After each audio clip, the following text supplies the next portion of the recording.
வாழைப்பழ அல்வா செய்யலாமா? Hello friends, எல்லோரும் எப்படி இருக்கீங்க? எல்லோரும் நல்லா இருக்கணும்னு கடவுளை வேண்டிக்கிறேன். இது உங்கள் தோழியின் Vels cooking channel. Welcome to Vels cooking. இன்றைக்கி ரொம்ப சூப்பர் அண்ட் ஹெல்த்தியான வாழைப்பழ அல்வா எப்படி செய்யுதுன்னு பார்க்கலாம். அதை பார்க்கறதுக்கு முன்னாடி என்னோடய சேனல் சப்ஸ்கிரைப் பண்ணுங்கள், மறக்காம பெல் ஐக்கானையும் கிளிக் பண்ணுங்கள். இந்த வீடியோவை உங்கள் ஃப்ரெண்ட்ஸ் அண்ட் ஃபேமிலிக்கு ஷேர் பண்ண மறக்காதீங்க. வாங்க ஃப்ரெண்ட்ஸ், வீடியோக்குள்ளே போகலாம். இன்றைக்கி வேல்ஸ் குக்கிங்கில் வாழைப்பழ அல்வா எப்படி செய்யுதுன்னு பார்க்கலாம். என்னடா இது இவ்வளோ கருப்பான வாழைப்பழத்தை காட்டுறேன்னு பார்க்காதீங்க. மேலே தோல் மட்டும்தான் அப்படி இருக்கும், ஆனால் உள்ளே வந்து பார்த்திங்கன்னா சூப்பராக இருக்கும் அண்ட் ஸ்வீட்டாகவும் இருக்கும். ஸோ இன்றைக்கி இந்த வாழைப்பழத்தை வச்சு தான் நான் இன்றைக்கி அல்வா வந்து பண்ண போகிறேன். ஸோ வாங்க எப்படி செய்யுதுன்னு பார்க்கலாம். ஸோ ஃபஸ்ட்டு வாழைப்பழத்தை தோலை உரிச்சிட்டு ஜார்க்குள்ளே சேர்த்துக்கலாம். உங்களுக்கு தேவையான அளவு வாழைப்பழம் எடுத்துக்கோங்க. ஸோ வாழைப்பழத்தை உரிச்சோன்னே பார்த்திங்களா எவ்வளோ சூப்பராக இருக்குது. ஸோ இப்போ நல்லா இதை அரைச்சி எடுத்துக்கலாம். ஸோ இதை நல்லா ஸ்மூத்தாக அரைச்சாச்சு. இது கூடவே 1 டேபிள் ஸ்பூன் அளவு சோள மாவு வந்து யூஸ் பண்ணிக்கோங்க. ஒரு 1/4 டம்ளர் அளவு தண்ணி சேர்த்து இது நல்லா பிளெண்ட் பண்ணிக்கோங்க. ஸ்டவ் ஆன் பண்ணிவிட்டு பேன் வச்சுக்கோங்க. பேன் வச்சதும் ஒரு 2 டேபிள் ஸ்பூன் வந்து நெய் வந்து சேர்த்துக்கோங்க. ஸோ நெய் வந்து ஹீட் ஆனதும் முந்திரி பருப்பை வந்து ஆட் பண்ணிக்கோங்க. ஸோ இது நல்லா கொஞ்சம் ரோஸ்ட் பண்ணிக்கோங்க.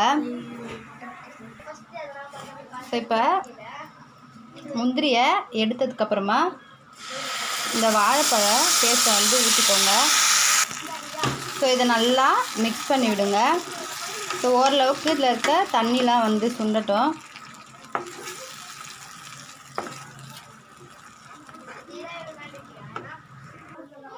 ஸோ இது ஓரளவுக்கு திக்கானதுக்கப்புறமா நான் இன்றைக்கி வந்து வெல்லம் வந்து சேர்த்துக்கிட்டேன். ஸோ 2 டேபிள் ஸ்பூன் அளவு வெல்லம் வந்து சேர்த்துக்கோங்க. ஸோ வெல்லம் வந்து கொஞ்சம் நல்லா பொடிச்சு சேர்த்துக்கோங்க. ஸோ சேர்த்துட்டு இதை நல்லா மிக்ஸ் பண்ணி விட்டுருங்க. உங்களுக்கு வெல்லம் வேணும்னா நீங்கள் வந்து சுகர் கூட சேர்த்துக்கலாம். ஏலக்காய் தூள் 1/2 ஸ்பூன் சேர்த்துக்கோங்க. 1 ஸ்பூன் அளவு நெய் வந்து சேர்த்துக்கோங்க. நெய் வந்து சேர்த்துட்டு இதை நல்லா மிக்ஸ் பண்ணி எடுத்துக்கோங்க. ஸோ நல்லா திரண்டு வரட்டும், அப்போ தான் வந்து நமக்கு அல்வா வந்து ரெடியாக இருக்குன்னு அர்த்தம். அல்வா வந்து ரெடி ஆகிடுச்சு. இது வந்து ஒட்டவே இல்லை. ஸோ இங்கே வந்து பார்த்தாலே உங்களுக்கு தெரியும், இதுதான் வந்து கரெக்டான பக்குவம். ஸோ இந்த ஸ்டேஜில் நம்ம ஸ்டவ் வந்து ஆஃப் பண்ணிவிட்டு வறுத்து வச்சுருக்க முந்திரியை வந்து சேர்த்துக்கலாம். சேர்த்துட்டு இதை நல்லா மிக்ஸ் பண்ணி விட்டுருங்க.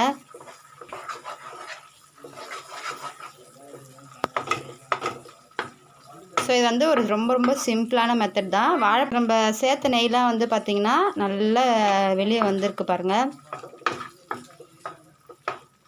இது வந்து ரொம்ப சிம்பிளான மெத்தட் தான் இது. ஸோ உங்கள் வீட்டில் வாழைப்பழம் இருந்ததுன்னா இதே மாதிரியே ட்ரை பண்ணி பாருங்கள். அவ்வளோதான் ஃப்ரெண்ட்ஸ், நம்ம சூப்பர் அண்ட் சிம்பிளான ரொம்ப ஹெல்த்தியான வாழைப்பழ அல்வா வந்து ரெடி ஆகிடுச்சு.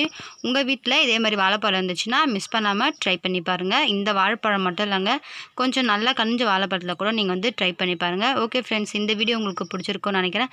அப்படி பிடிச்சிருந்தா என்னோடய வீடியோவை லைக் பண்ணுங்கள், ஷேர் பண்ணுங்கள், சப்ஸ்கிரைப் பண்ணுங்கள், மறக்காமல் பெல் ஐக்கானே கிளிக் பண்ணுங்கள். அப்படியே லைக் அண்ட் ஷேர் பண்ணி தட்டி விட்டு போங்க.